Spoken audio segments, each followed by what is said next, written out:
Now that we're back at the camp, I want to talk about what happened at Redcliffe. I just wanted to thank you. You went out of your way to save the Arl's family, and you did it. Even though it would have been easier not to. There's been so much death and destruction. It makes me feel good that at least we were able to save something. No matter how small. I owed the Arl that much. You're right. Hopefully, by that time, there's still enough of Ferelden left to save. Good. Now that the warm, fuzzy part of the day is over with, we can get back to the ritual dismemberments. Oh wait, it's not Tuesday, is it?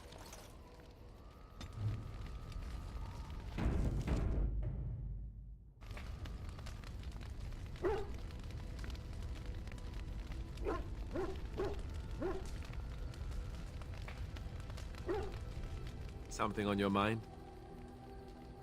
You don't have to do that. I know you didn't know him as long as I did. I should have handled it better. Duncan warned me right from the beginning that this could happen. Any of us could die in battle. I shouldn't have lost it, not when so much is riding on us, not with the Blight and everything. I'm sorry. I'd like to have a proper funeral for him. Maybe once this is all done, if we're still alive. I don't think he had any family to speak of. I suppose he did. It probably sounds stupid, but part of me wishes I was with him, in the battle. I feel like I abandoned him. Yes, I know. I think he came from High Ever, or so he said. Maybe I'll go up there sometime. See about putting up something in his honor. I don't know. Have you had someone close to you die? Not that I mean to pry, I'm just... Yes, I imagine you really have, haven't you? Thank you. It was good to talk about this with a friend. It means a lot to me. I'd like that. So would he, I think.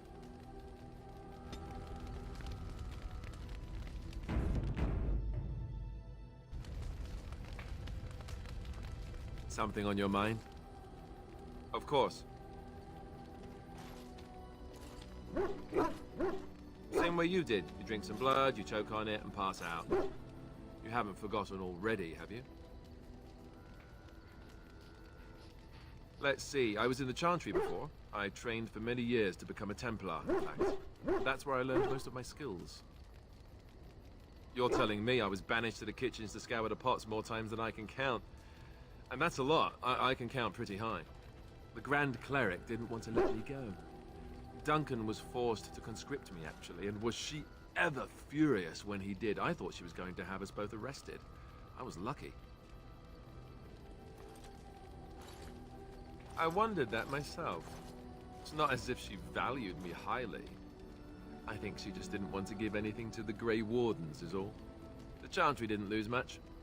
And I think I can do more fighting the Blight anyhow, rather than sitting in a temple somewhere. I'll always be thankful to Duncan for recruiting me. If it hadn't been for him, you know, I wouldn't have.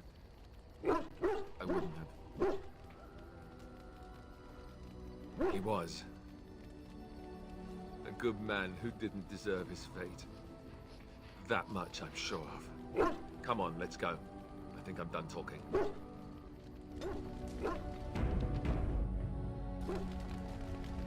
Something on your mind?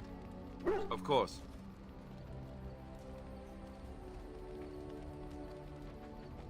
Have you seen the uniform? It's not only stylish, but well made. I'm a sucker for good tailoring.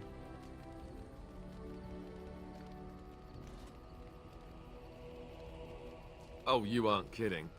I think the Templar uniforms are as colorful as they are just so the Templars didn't feel dull in comparison. Last thing you want when you're about to take down some Maleficar out in the woods is to have him point and laugh at your taste in clothing, am I right?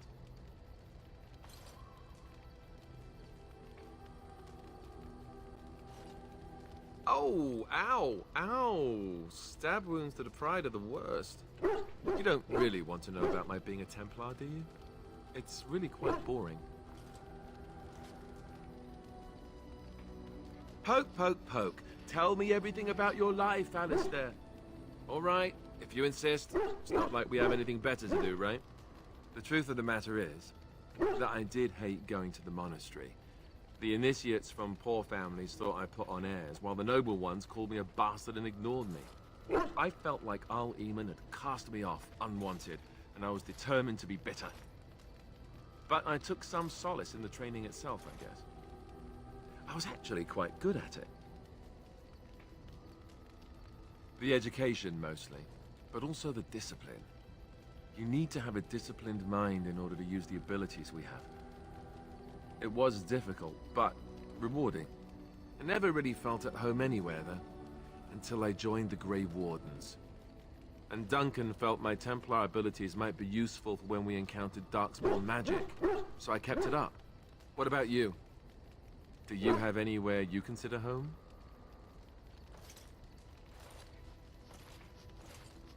We won't always be traveling like this, you know. Once the war is over, once the Blight is... well, a time will come when we'll have to think about having a real home again. Although that seems like a far ways off. And I suppose the Grey Wardens are gone for good, either way. I suppose you're right. We can create new Grey Wardens, but we'll never get back those we lost. I wonder if it would ever feel the same. Anyhow, now I've sidetracked us. We'd better get back to what we're supposed to be doing right now.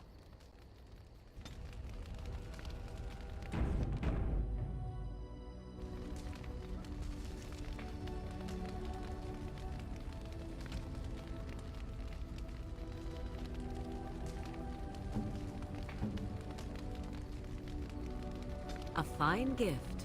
You have my thanks.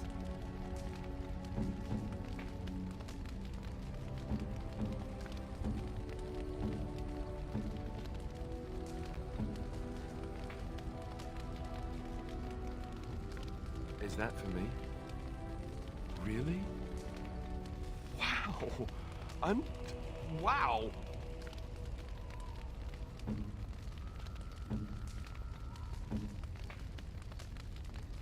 A generous gift. Thank you ever so much.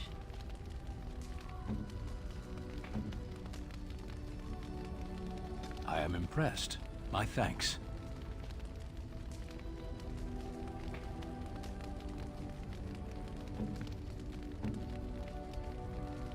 Oh, marvelous.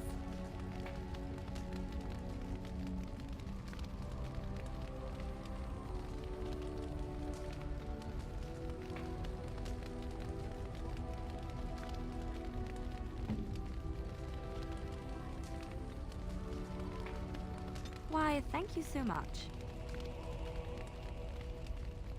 Why, thank you so much.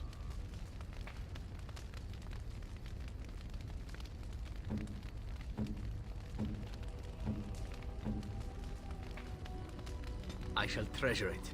Thank you.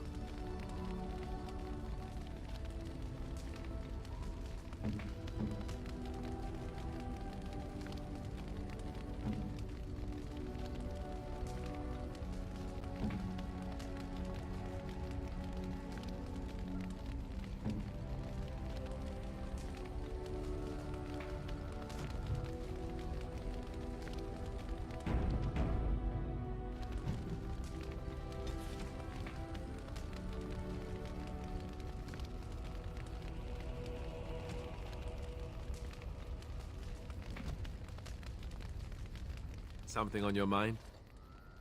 Of course. You never asked? We are friends. I didn't mean to... It wasn't supposed to... Oh, let me explain. The thing is, I'm used to not telling anyone who didn't already know. It was always a secret. Even Duncan was the only Grey Warden who knew. And then, after the battle, when I should have told you, I don't know. It seemed like it was too late by then. How do you just tell someone that? I should have told you, anyway. It was important for you to know. I guess part of me likes you not knowing. They treat me differently. I become the bastard prince to them, instead of just Alistair. I know that must sound stupid to you, but I hate that it shaped my entire life. I never wanted it, but I certainly don't want to be king. The very idea of it terrifies me. For all the good it does me, my blood seems certain to haunt me no matter what I do.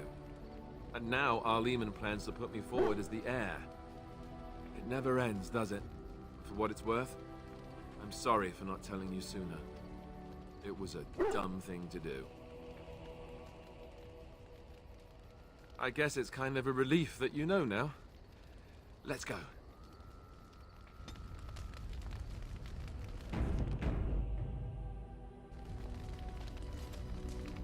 Something on your mind?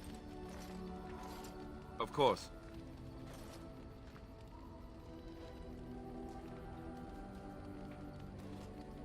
Essentially, they're trained to fight. The Chantry would tell you that the Templars exist simply to defend.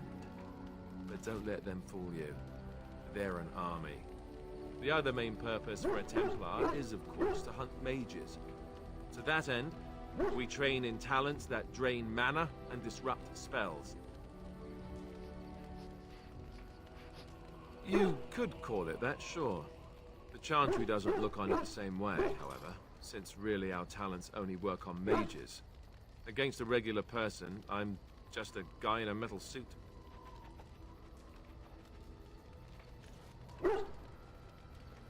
Perhaps, but there usually isn't much of an opportunity.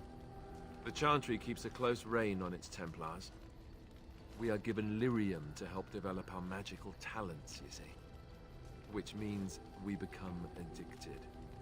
And since the Chantry controls the lyrium trade with the dwarves, well, I'm sure you can put two and two together.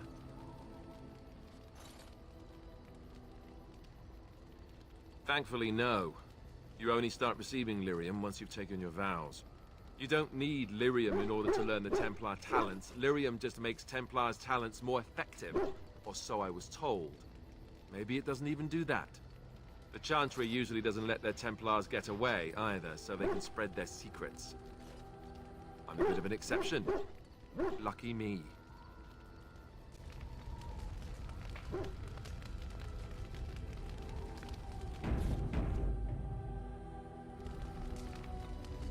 Something on your mind? Of course. Others, yes, but not yourself. I need someone who's trained first as a warrior. It's as much about discipline as anything. I guess if I'm going to give up Chantry secrets, I may as well go all the way.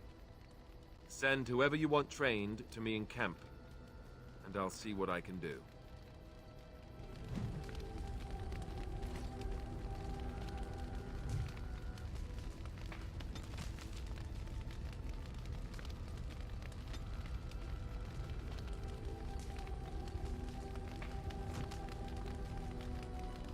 Something on your mind? Of course. Such as they are.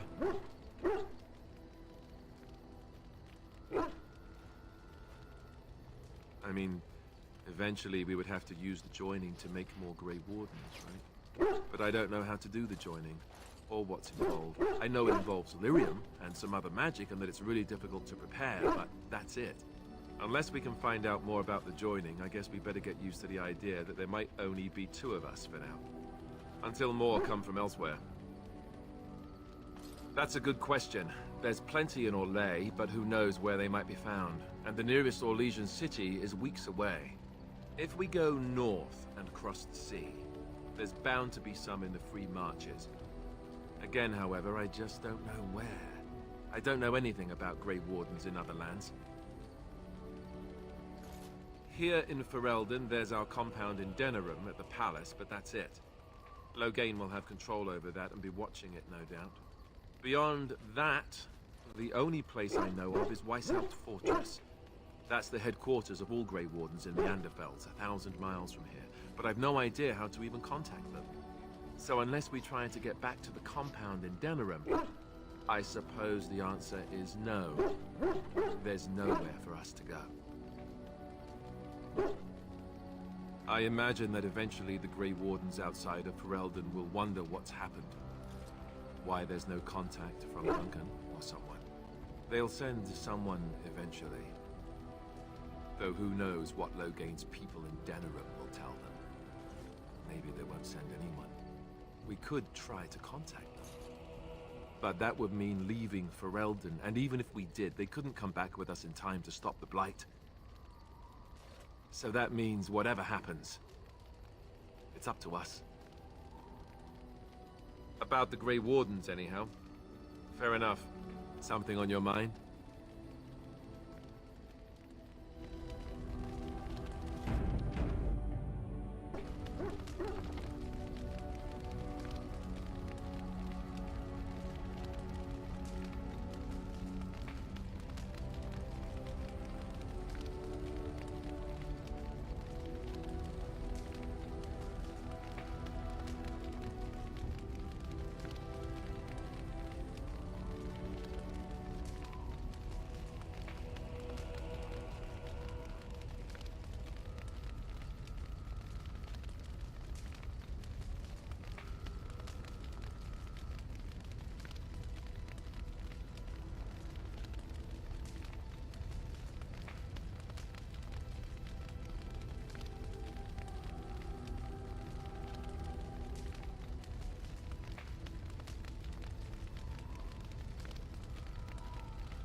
Something on your mind?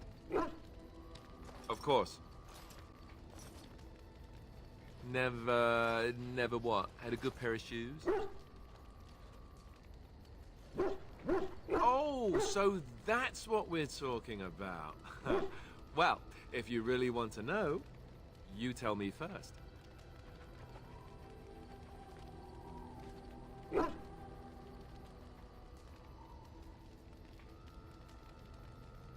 I myself have also never done it. That. Not that I haven't thought about it, of course, but you know.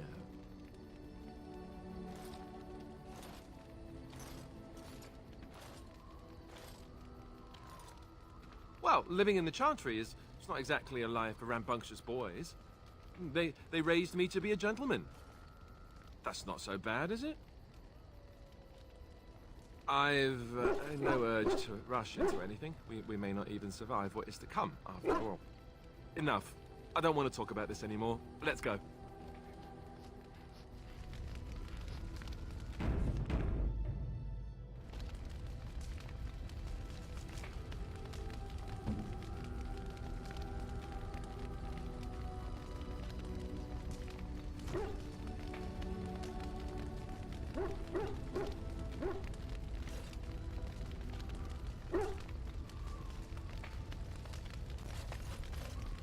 Something I can help with? What is meant by someone like me? And there were no beautiful, charming women in the cloisters, you think? You would be wrong. There were many lovely young initiates in the Lothering cloister, all of them chaste and virtuous. It added to their mystique. Because then, they were forbidden, and forbidden fruit is the sweeter, no? Flatterer. I, however, did not take vows, and so perhaps I am not as enigmatic? The Chantry provides succor and safe harbor to all who seek it. I chose to stay and become affirmed. We affirm our belief in the Maker, in Andraste and the chant, but other than that, there are no vows taken. The Chantry does not pride, and you should. I desired time apart from the world. I was a traveling minstrel in Orlais. Tales and songs were my life. I performed, and they rewarded me with applause and coin. And my skill in battle? Well, you pick up different skills when you travel, yes? Yes, of course. Let's move on.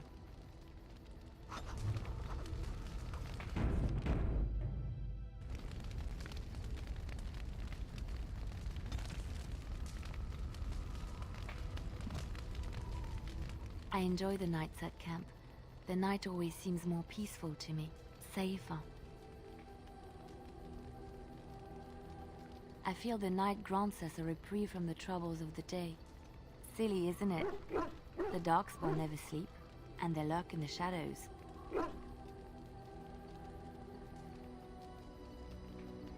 I enjoy those nights when we stand guard together, talking to pass the time in those small hours. Well, I talk and you listen mostly.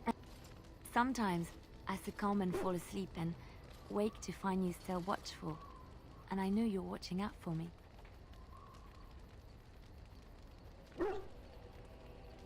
What I'm trying to say is that I trust you. I'm comfortable around you. I know you'll be there when I need you. You are our leader and my friend, and sometimes I think that maybe we could be more than that. Maker, look at me stumbling over my words like an ill-educated peasant girl. Some bard I am. I'm not embarrassed. I'm just flushed because of the heat.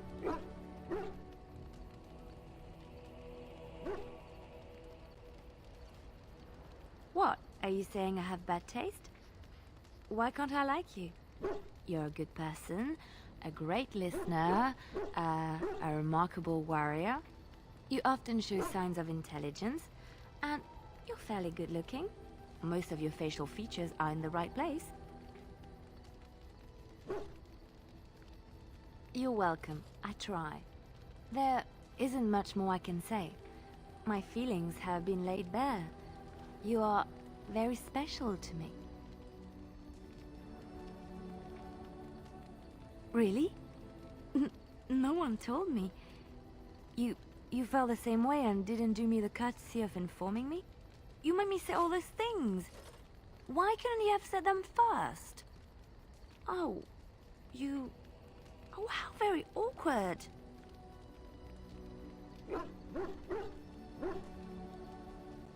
Oh, chivalry is so dead, making the lady spill her guts like that.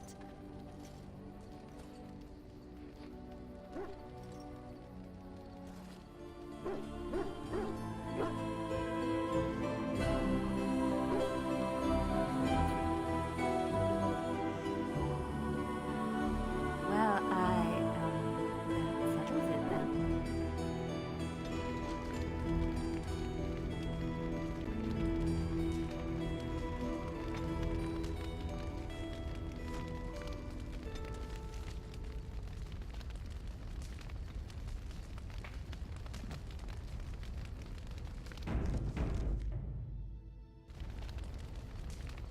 The stars are out.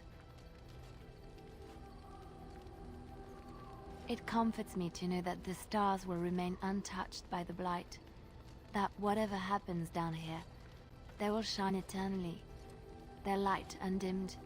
There is a story about that cluster of stars over there. Do you know it? Elindra and her soldier? A long time ago, there lived a fair maiden called Elindra. She had many suitors, but spurned them all for she did not love them. One day, Elindra was sitting by her window in her father's castle, singing and dreaming, when her lovely voice caught the attention of a young soldier. Entranced by her song, the soldier drew near to Elindra's window. As their eyes met, he fell in love with her, and she with him. When Elindra told her father about the man she had chosen, he was furious, for Elindra was high-born, but her love nothing more than a common soldier. To keep them apart, he had Elindra imprisoned in the highest tower of his castle, and sent her soldier to the wars.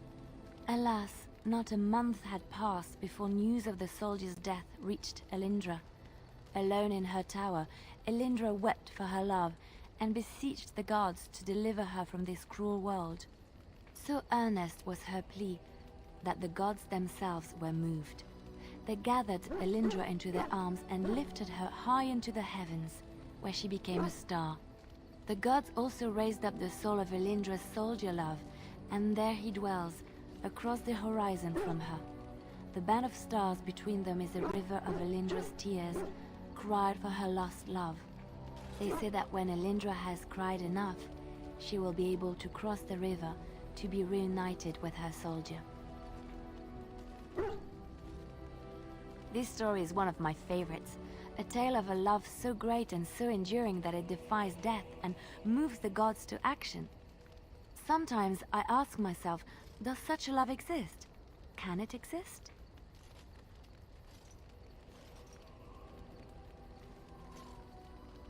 I never expected you to say that. It is a pleasant surprise. I have to say there is a certain severity to you. Finding a person behind that all is nice. Maybe you should let your softer side show more often. Sometimes following your heart, not your head, leads you to remarkable places.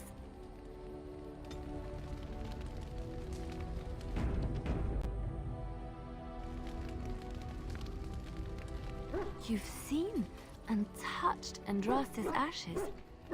They are the holiest thing on this earth, the remains of the Maker's chosen. I know, it seems almost irreverent to use her as a curative, and it is also a tiny bit morbid. I do not know if I am worthy to look upon her. Yes, of course, but it still is something to be in awe of.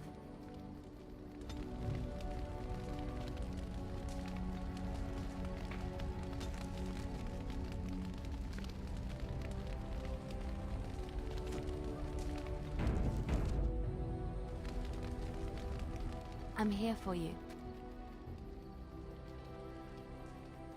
Of course. I have not given this a lot of thought. What will I do? We've traveled far and wide. Does it need to end? There's so much out there. Adventures to be had and stories to be told. I want to be part of it all. I might need some company.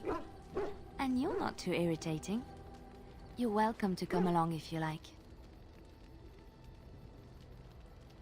It is settled then. You and I wandering the world, seeking our fortunes. I can't wait. I'm here for you. Of course. Wait, you want to talk about us? Is there something bothering you? Really? You think so? You're so sweet.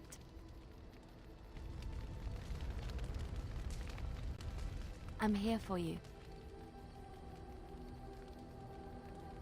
Of course. Of course I do. I love stories far too much to keep them to myself. Everyone should be able to benefit from them, I think.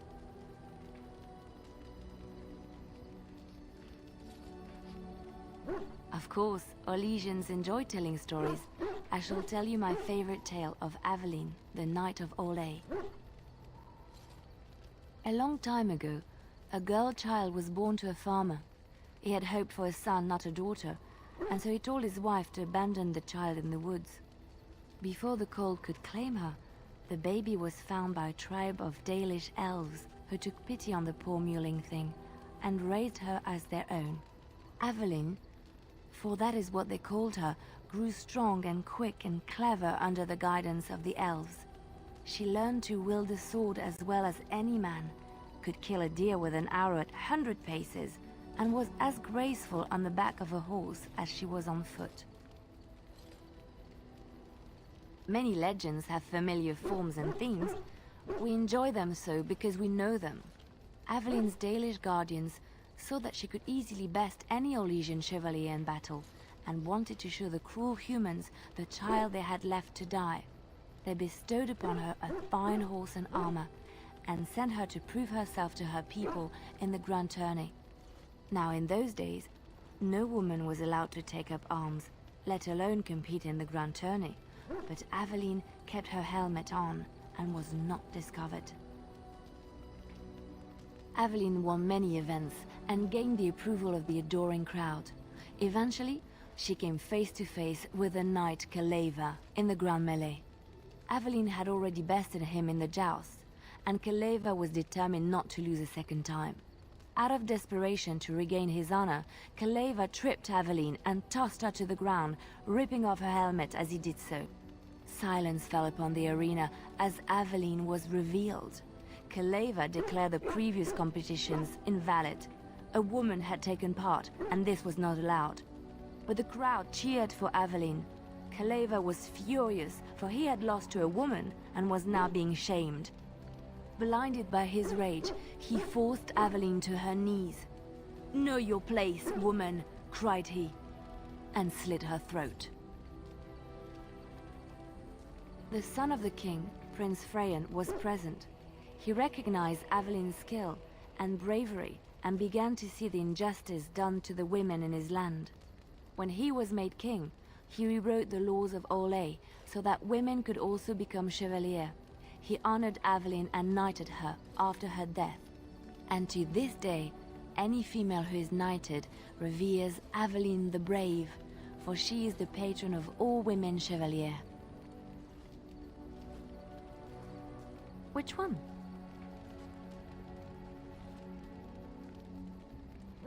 It will come to you soon, I'm sure.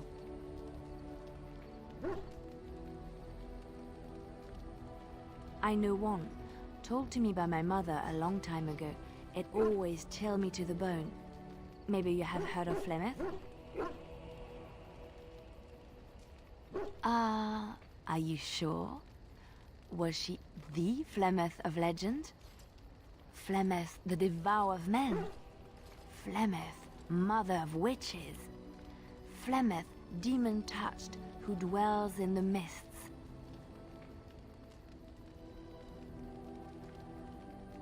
Ferelden mothers scare their daughters with talk of Flemeth. They say that if you're bad, Flemeth will spirit you away and bind you to her forever. They also say that Flemeth mourns her lost beauty and will steal yours through your looking glass if she catches you. Flemeth's beauty was known throughout the land.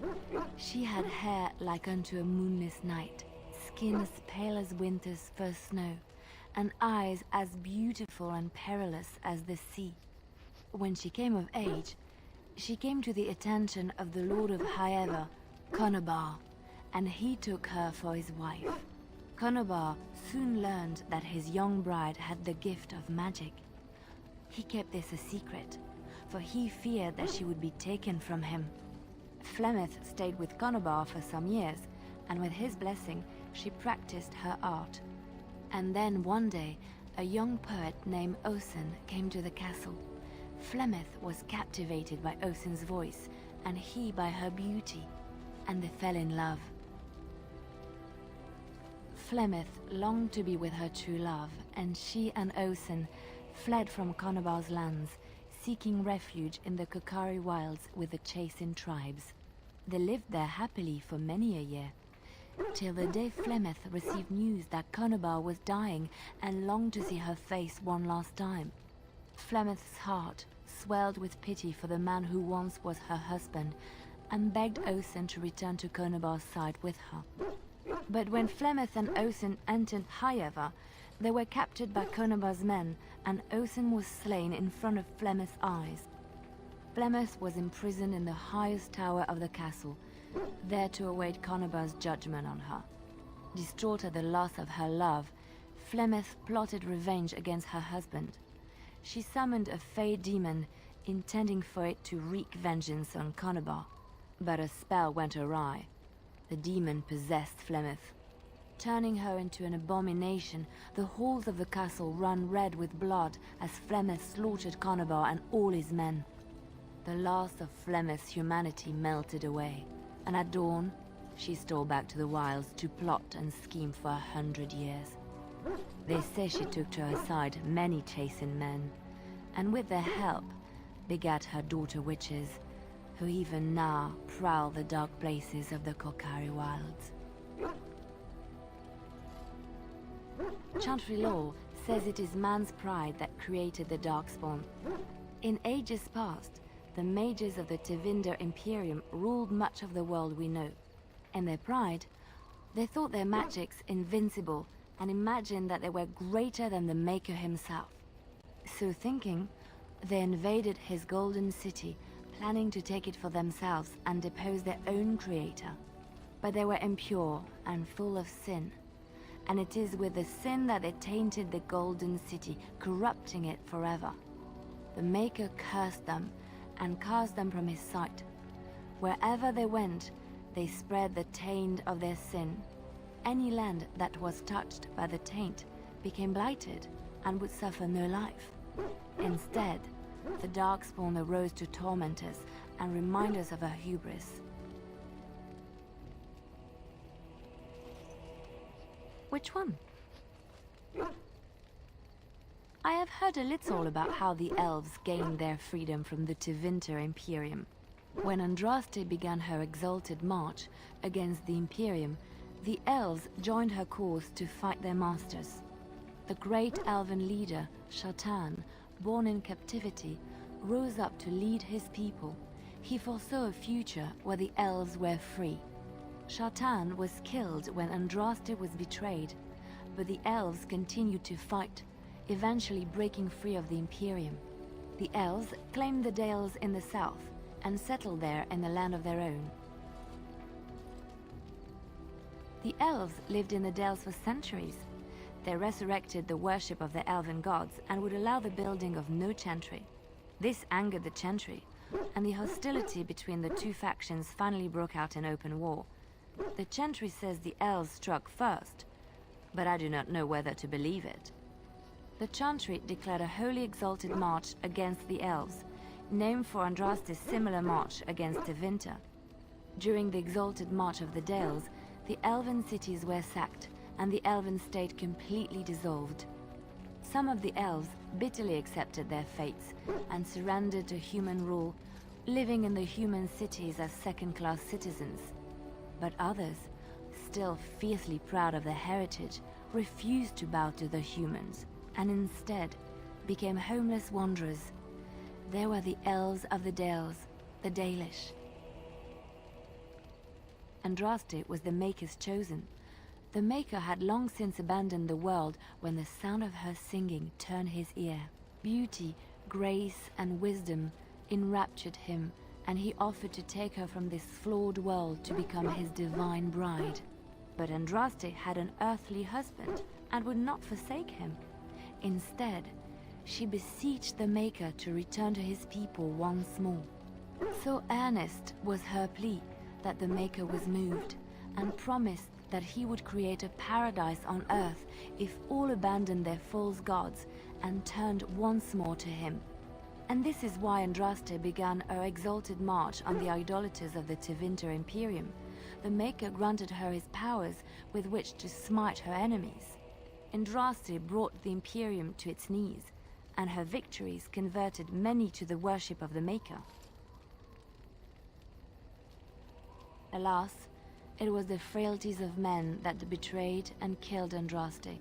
Her earthly husband, Maferath, a chieftain of the Alamari tribes himself, grew jealous as his wife's popularity and influence overshadowed his own.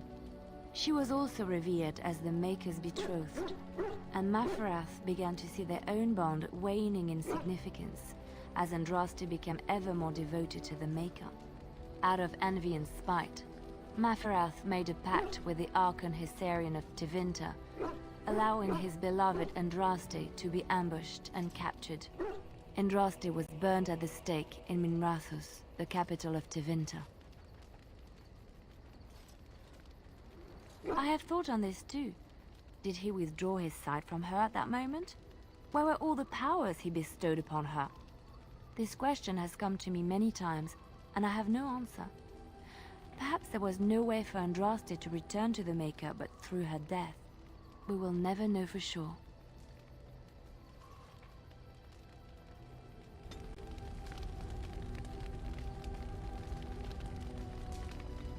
I'm here for you. Of course.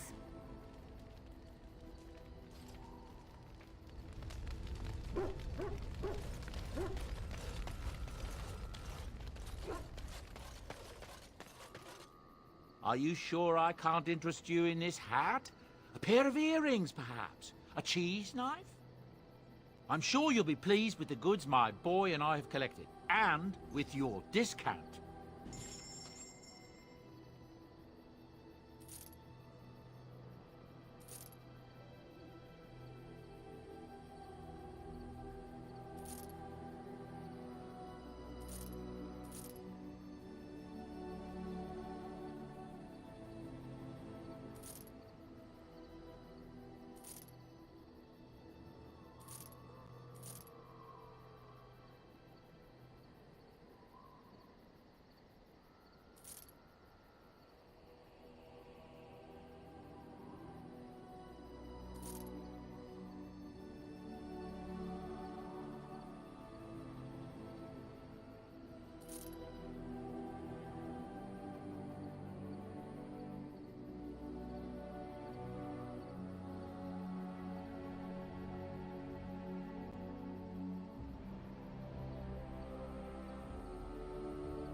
I shall treasure it.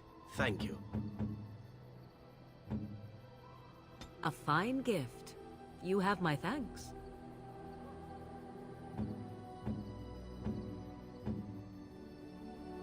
Unexpected. Thank you.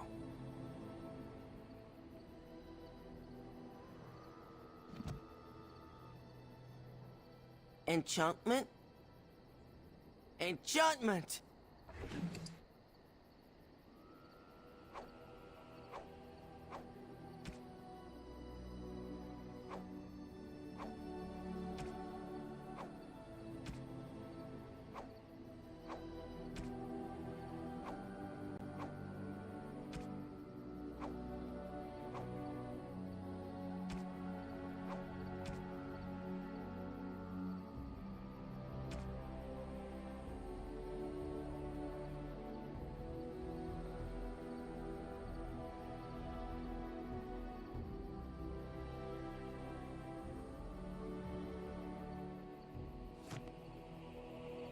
You and your friends are formidable folk, indeed. It's good to have you along on the road.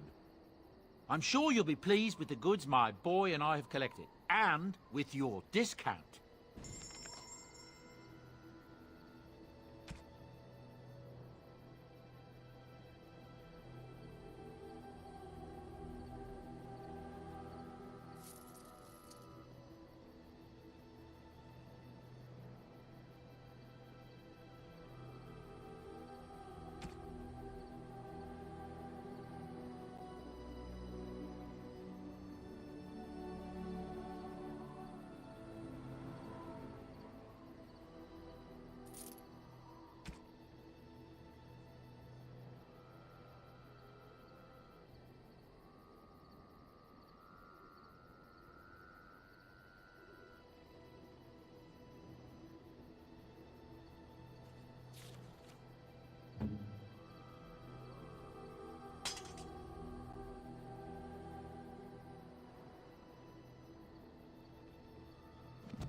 Enchantment? Enchantment!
If there's anything I can do for you, please, please tell me. I'm sure you'll be pleased with the goods my boy and I have collected, and with your discount.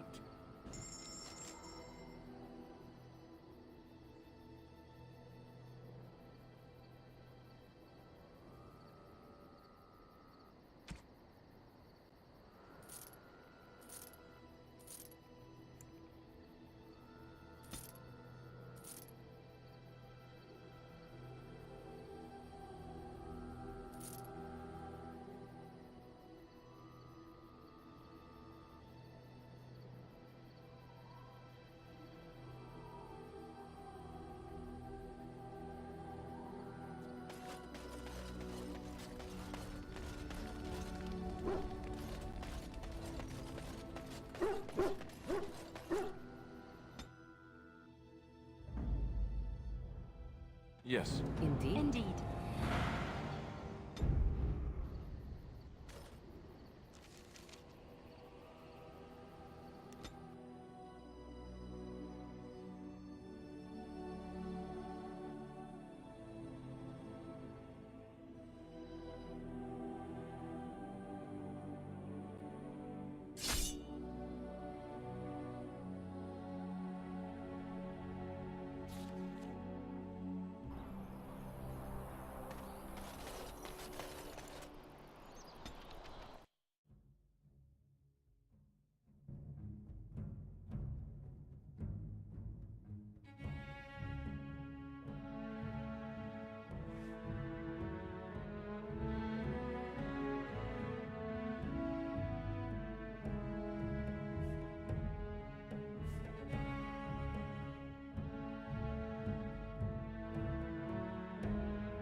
Welcome back.